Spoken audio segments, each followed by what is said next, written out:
Bismillahirrahmanirrahim. Assalamu alaikum. In this lesson, first of all, I will revise some basic facts from the previous lessons. After revising these facts, I will talk about the existence of irreducible polynomials of each degree over any finite field. We will prove that in this lecture, we will prove that over any finite field and for each positive integer n, there exists an irreducible polynomial of degree n. After proving this existence, we will talk about all the roots of any irreducible polynomial over a finite field. In fact, we will find the splitting field of all irreducible polynomials over any finite field. So now, first of all, we remind some previous facts that we have learned. You remember that in this course, the first finite field that you saw was the field of all residue classes modulo the prime p, and this field is obtained by modding out the set of ring of integers by the ideal generated by the prime number. And it is very well known that this set of all residue classes modulo p is a field if and only if p is prime.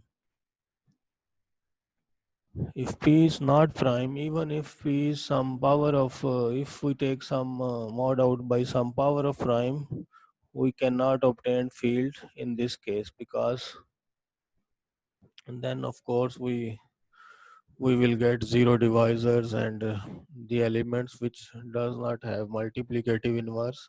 So it is very well known basic facts that this set of residue classes modulo any integer is a field if and only if that integer is a prime number. So in order to get that, in order to get the finite field of some prime power order, you remember that we use the polynomial ring and mod out it by some irreducible polynomial of degree n. That is fpx over ideal generated by f is a field of order p power n if and only if f is a irreducible polynomial over fp with degree n. And this is the first field we saw which has order some prime power. And this order, from the beginning we learned that this order can be controlled by the degree of this irreducible polynomial f. This was our first construction of finite field, how to construct finite fields. And then we studied that this finite field fpx over ideal generated by f can be expressed as an extension of fp by an element theta, which is a root of this irreducible polynomial. In fact, we can map the residue class of x to this element theta, which is a root of this polynomial, and we get this isomorphism. So first thing we learned that the field of prime power order can be obtained by extending fp into an element theta, and this extension field consists of elements of this form, that is linear combination of 1 theta theta square up to theta power n minus 1. And the important thing is that theta is root of this irreducible polynomial. And then you remember that we proved the existence and uniqueness of finite field. We proved that for each prime p and for each positive integer n, there exists a unique finite field of order p power n. After proving the uniqueness of finite field, we introduced this symbol to denote all the finite fields. We denote by fq or gfq the finite field of order q. In some books, this symbol is used. It is stand for Galois field of order q. And of course, it is understood that here q is some power of the prime p. Because in the very beginning we proved that every finite field has order in power of some single prime. So of course this number q is, it must be some power of prime. So now we, after introducing this notation for finite fields, we mentioned that this finite field which is obtained by extending fp into this theta is can be denoted by fp power n. And then we studied that if we consider this special type of polynomial over the field fp, then set of all of its roots over fp, set of all its roots taken over the field fp will become a field, and it is actually the field with p power n elements. So we studied that the finite field of prime power order can also be obtained by combining the root of combining the roots of some special polynomial, and that polynomial is x power p power n minus x. You remember that we have studied that if we take any finite field fq, and this field can be obtained here, of course here q is a p power n. So this field can be obtained by all the roots of this polynomial. If we collect all the roots of this polynomial taken over the field fp, we get this field fq. So this was our previous discussion in the previous lectures.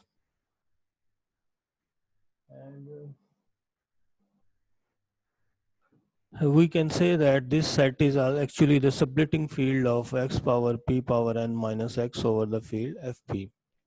Splitting field means the smallest field which contains all the roots of that polynomial.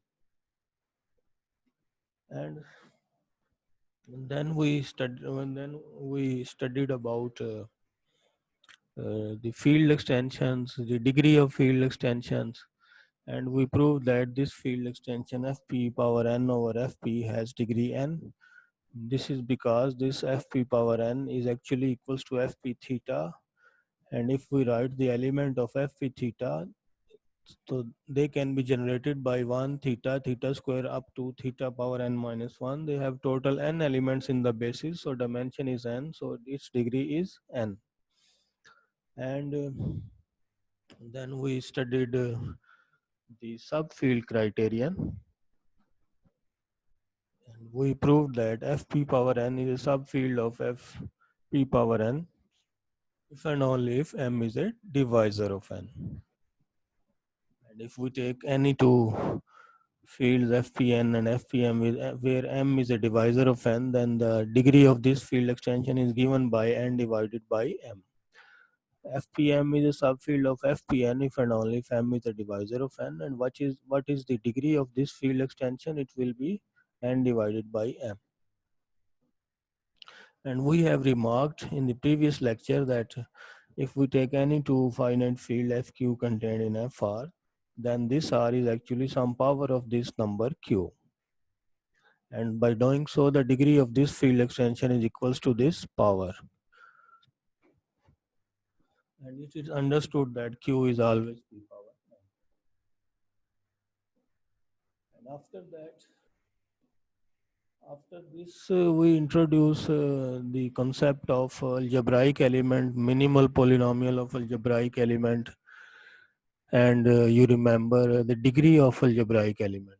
After introducing these terminology, we present the finite field fp power n in another way, that fp power n is actually fpx over f, which is isomorphic to fp theta, and here we can say that f is a minimal polynomial of this algebraic element theta.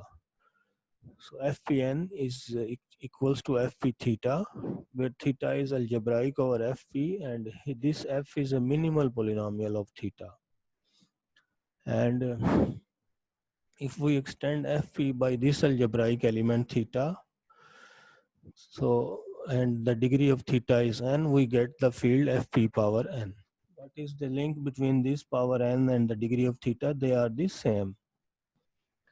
And this is also true for any finite field. If you take any finite field fq, extend it by some algebraic element theta, you get the field fqr, where r is the degree of this theta.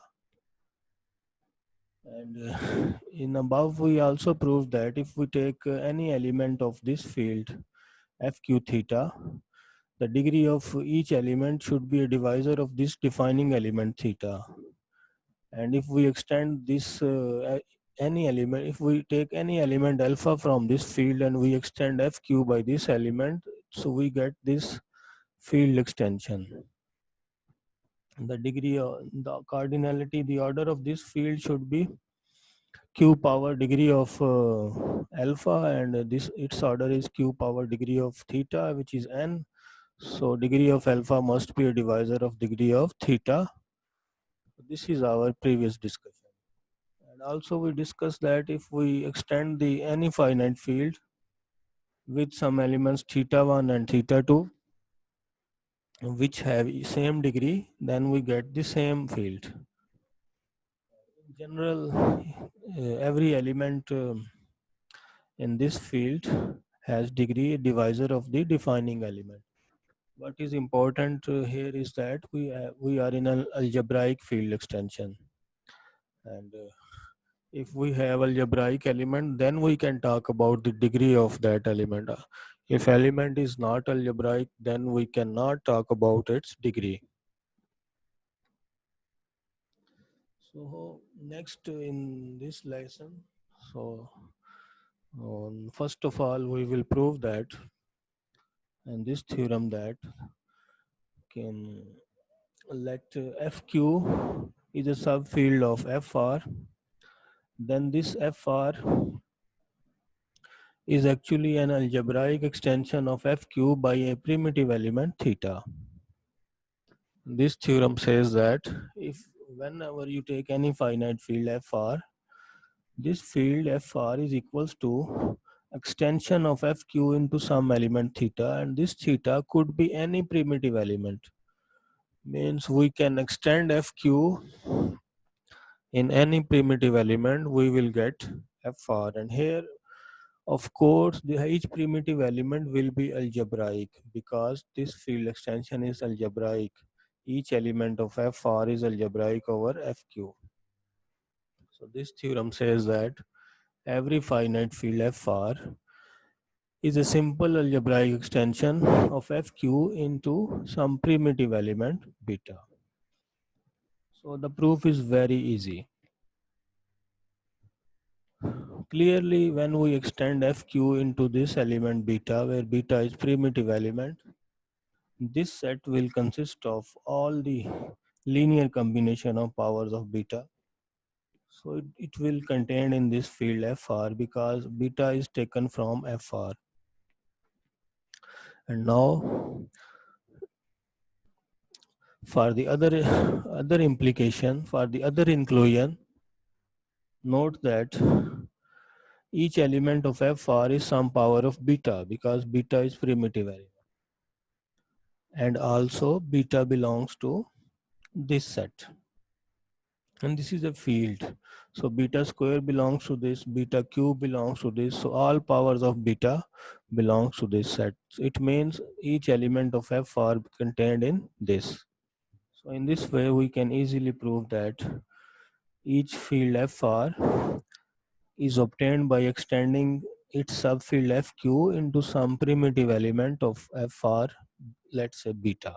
And this is true for each primitive element. You can use any primitive element beta. And now in this corollary, we will prove that for every finite field fq and every positive integer n, there exists an irreducible polynomial in fqx of degree n. So let's see the proof. Consider fq is contained in fr where r equals to q power n. We know that r must be q, some power of q. So we choose this field. This fq field is given and we choose this field FR where R is Q power n. N is also given. Then the degree of this field extension is n. It means that by theorem 1, we know that this field FR can be obtained by extending FQ into some element beta, where beta is primitive element of FR. So in this equality, we can replace FR with this element FQ beta. And from the previous lectures, we know that the degree of such field extension is equals to the degree of beta over the field FQ. And now if degree of beta is n, it means beta has some minimal polynomial of degree n over fq, and we know that minimal polynomial is always irreducible. This proves the existence of irreducible polynomial of degree n. So now the second part of this lesson. In this part, we will prove that we will find all the roots of an irreducible polynomial over a finite field. Of course, we know that. Whenever we have some irreducible polynomial over any field, we can find its root in some extension of that field. But the problem here is that how to find all of its root. For instance, if it has degree 10, we can how to find other roots. We can find, of course, we know that there is some extension field in which it has some root, but we are interested to find all its roots. This is important. So let us see. Let f be an irreducible polynomial over any finite field fq. Fq is any finite field of order q, and degree of f is m. This is given. So then we will prove that this polynomial f will divide this polynomial x power q to some power n if and only if this power is divisible by degree of f. So this lemma actually gives us lot of information about the irreducible factors of this special type of polynomials. What is if f is f is irreducible of degree m, and it says that it should be a factor of this polynomial if and only if the degree of f must be a divisor of this number. Otherwise, it's not possible if that is not a divisor. So it's very informative lemma. So we will see the proof. First of all, we suppose that f divides x power q power n minus x. And our aim is to prove that m is a divisor of n. And because f is irreducible over fq, f has no root in fq, but we know that f has some root in some extension of fq. In fact, we can talk about splitting field. The splitting field of every polynomial is defined and exists.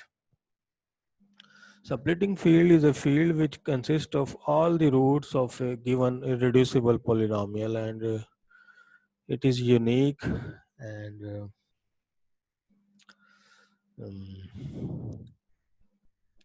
every polynomial has some splitting field. Splitting field is the smallest field which consists of all the roots of that polynomial.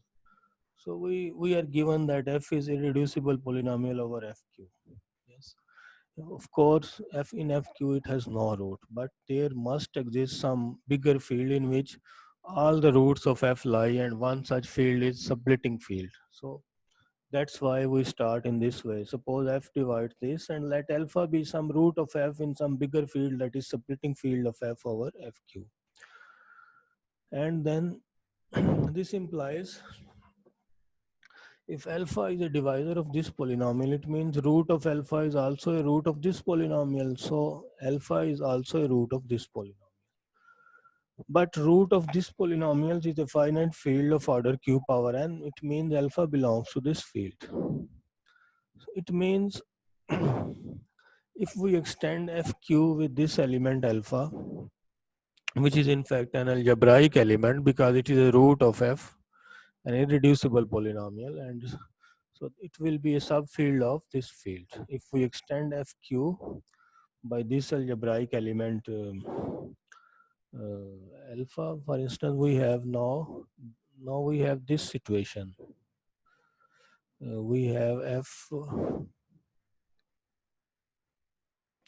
q contained in fq power n, and we know that this element alpha belongs to this field, so we extend alpha fq by this alpha, so we get fq standard in alpha contained in fq power n. So this is obvious. So this is obvious. So alpha belongs to fq power m n, and this implies if we extend fq with alpha, we should remain in this field. So we have this. This is a subfield of this field. So we have this tower of fields, and that we know that degree of this field extension is equals to degree of alpha, because alpha is the root of f, which has degree m. So this extension has degree m, and by using tower law, the total extension has degree n. This has degree m, and so it means m is a divisor of n.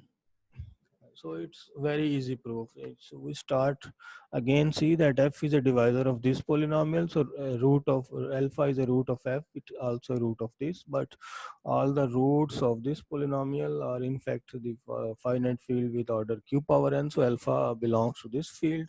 So when we extend fq with this element alpha, we should remain in this field. So we get a tower of these fields, and now we degree of total extension is n, and degree of this extension equals to degree of alpha, which is m. So we get m divisor of n. Alternatively, we can also remark that because degree of alpha is m here, because alpha is a root of irreducible polynomial of degree m, and we can transfer that polynomial into monic by multiplying by the inverse of its leading coefficient. So of course, alpha has degree m, so this field equals to f cube power m, and from the subfield criterion we get m is a divisor of n. This is alternative proof for these steps.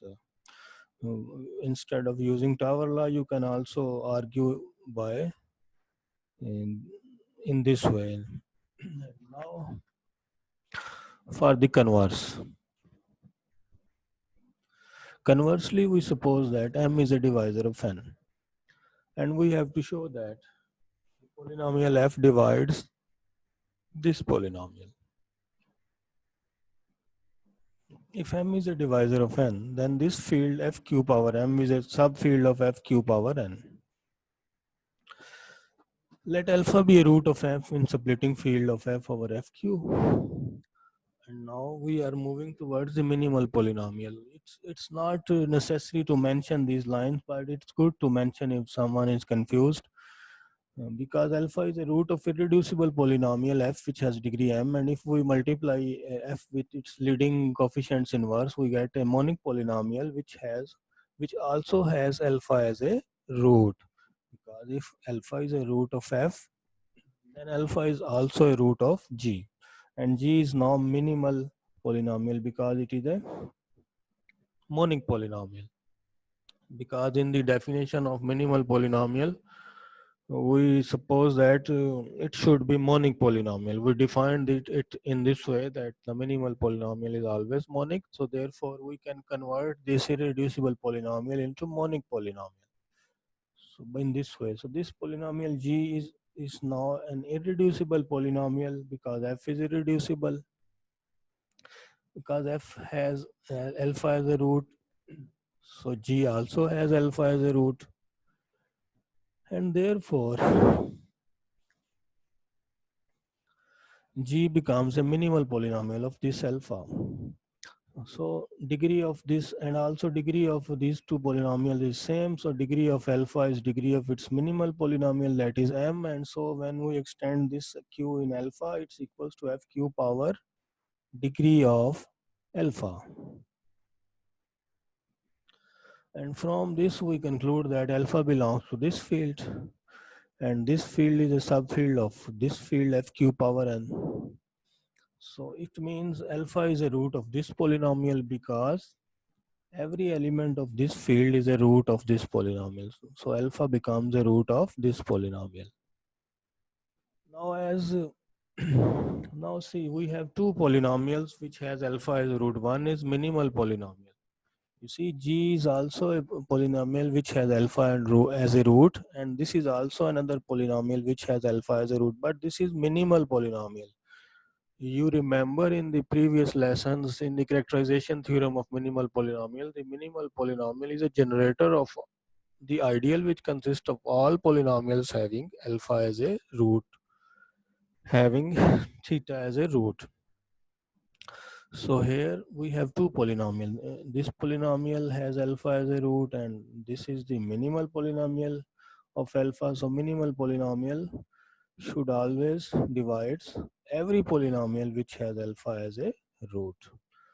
So this completes the proof. If G divides this, so G and F are in fact associates, only the difference of unit multiple. So we get the required result. Now next theorem. In the next theorem, we will prove that if we take any irreducible polynomial over any finite field fq of degree m, f has degree m and f is irreducible and f has all the coefficients in this field, then f has at least one root in this field fq power m. This is very important theorem that whenever we have some irreducible polynomial of degree m over any finite field fq, then it must have some root in this field fq power m. Here m is the degree of f. Moreover, all the roots of f are simple. Simple mean they are not multiple roots. They are here simple mean they are not multiple root. They have no multiplicity. Multiplicity 1. All the roots of f will be simple and are given by m distinct elements, which are alpha, alpha power q square up to so on. Again see, whenever we take some irreducible polynomial over of degree m, then it has at least, first of all we prove that it has at least one root in this field fq power m. We just take power of q equals to degree of f. And after finding one root, we just take alpha is, if alpha is one root, f has a root. Here is a typing mistake, small. Here you should write in this way. F has a root, let's say alpha belongs to this field. So f has some root alpha, and that root is should be named as alpha. This is you should correct. And further, all the roots can be given by the powers of alpha. Means first of all we find one root, and after finding one root we just take powers of this element. We will get all the roots, but powers from 1 q square q cube until q power m minus 1. So these are the distinct m roots of any polynomial. This is very useful, very helpful result. Whenever we have any irreducible polynomial over any finite field, after finding its one root, the other roots can be easily computed. Now see the proof. First of all, we know that f is irreducible over fq, and it must have some root in some bigger field than fq. And let's say alpha be root of f in the splitting field of f over fq. Splitting field is a field which consists of all the roots of a polynomial and is smallest one. The smallest field which consists of all the roots is a splitting field, and every polynomial has a splitting field. That's why whenever we mention that some irreducible polynomial has a root, we mention that this root should lie in some bigger field, and that field must be splitting field. Anyway, we can also write here that alpha be a root of f in some extension field of fq. We can also replace splitting field here by extension field, but in the book it is written in this way. And now what we do, we extend fq with alpha, and we get the degree of this field extension is equals to degree of alpha. And we know that f is irreducible, as we did in the proof of you see in the previous theorem. We can find the degree of alpha by changing it into minimal polynomial. So because f has degree m, so degree of alpha is m, and so when we extend fq in alpha, we get this field. This implies alpha belongs to this field fq power m. The similar step as we did in the previous lemma. We take a root, and it is a root of irreducible polynomial. So irreducible polynomial can be shifted into a monic polynomial. So we can talk about minimal polynomial, and degree of minimal polynomial is the degree of the algebraic element. So this element alpha has degree m, and so when we extend fq by alpha, we get fq power m. So alpha belongs to ultimately this field. So first part, we have proved that this irreducible polynomial has some, we already know that this f must have some root in some bigger field, some extension field. But here in this theorem, we prove that this root lie in this field.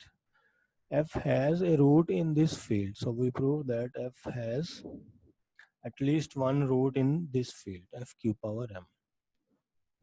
And next we prove that all the roots are different. No one is simple, and they are defined by these powers. So in order to prove the next part, we have to prove that alpha power q is also a root, alpha power q square is also a root, and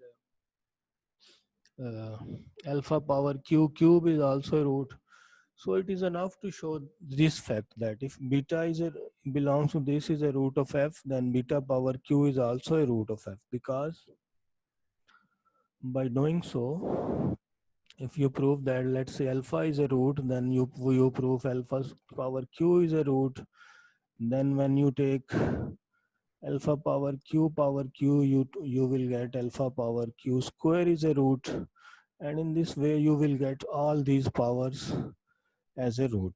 So it is enough to show here that it is enough to show this fact that when an element is a root of f, then the power q of that element is also a root of f.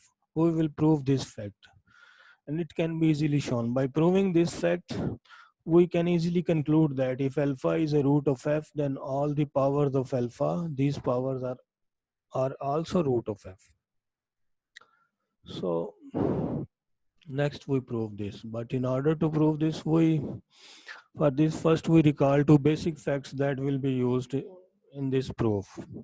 First of all is this fact that if you are working in a field of characteristic prime, so this property hold when you expand by binomial theorem, only first and last will remain, the middle one will become zero. And second one is that if you are in a finite field with q elements, then alpha power q equals to alpha for all element of that field. So by using these two facts will be used here. Suppose we have a polynomial f whose degree is m, such that f of beta is 0. Beta is root of f, and we will prove that beta power q is also a root of f. Then when we replace here x by beta power q, we get this. And by using this second result, we can replace a power m by a power m power q, this by this power q, and a1 we can replace a1 by a1 power q by using this result. And here then we can take a whole power, and then by using the first result we can take it as a whole power, and it is equals to f of beta whole power q, and f of beta is 0, so we get that f of beta power q is also 0. So we prove that if beta is root of f, then beta power q is also root of f. And hence we conclude that these are elements are roots of belongs to f power q power m are roots of f.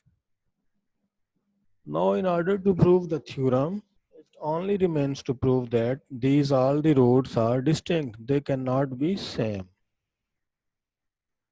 This is also not difficult. Contrarily, we suppose that any two of these powers are equal, where these powers start from 0 and up to m minus 1. And first suppose j is less than k. And then by taking both sides whole power q power m minus k to this identity, and by simplifying we get this, and here we get alpha. Yes, because you are in a field of order q power m, so this equals to alpha. So it means alpha is a root of this polynomial. And by this similar remark as we used in the previous results, in this 2 days lecture, we have two polynomials. This polynomial has alpha as a root and f has also alpha as a root, but f is an irreducible polynomial, so it is associated to the minimal polynomial of alpha, so f divides this polynomial. The similar argument that we used in just before in the previous theorem. So it means by the previous lemma, the degree of f will divide this number, but you can, if you think that we have this relation, this number is less than m, and so m cannot divide a number which is smaller than that number. This is a contradiction, and this completes the proof. So we prove that if we know the one root, we can find all other roots by just taking the powers. This is very helpful in practical way. When you will solve exercises, you can easily find the roots of any irreducible polynomial after finding one. And here is an immediate corollary. If f is any irreducible polynomial in fqx having degree m, then the splitting field of f over fq is given by exactly this field fq power m. What is splitting field? Splitting field means the smallest field which consists of all the roots of f. Now, by this corollary, just by knowing the degree of f, we can easily write what is the splitting field of that polynomial if it is irreducible over fq. And now see the proof clearly by the previous theorem. This polynomial has all the roots in this. It has degree m, and you see all the roots. These are this theorem. These are all the roots of this polynomial f which are distinct. So it means it can be easily split in this field. Now it remains to show that this is this splitting field, means smallest field containing all the roots. So this is the way to obtain the smallest field. We extend the field fq with all the roots, and you know that these all roots are multiple of alpha, so we can ignore these. So this is equals to fq alpha because these are now extra generators, and this field equals to fq power m because degree of alpha is m. So we get that the splitting field of this polynomial is exactly this. And after proving this corollary, we can immediately remark that if we take any two irreducible polynomials of the same degree, so then they must have the same splitting field. So it means the splitting field of each irreducible polynomial is unique. So these results are proved for any finite field in these results. And most of the part in this lecture, I used this book, R. Liddell and H. Knight-Reiter, Introduction to Finite Fields and Its Application. I use this book in this. Most of the material is taken in this lecture is from this book. And thank you very much. Allah Hafiz.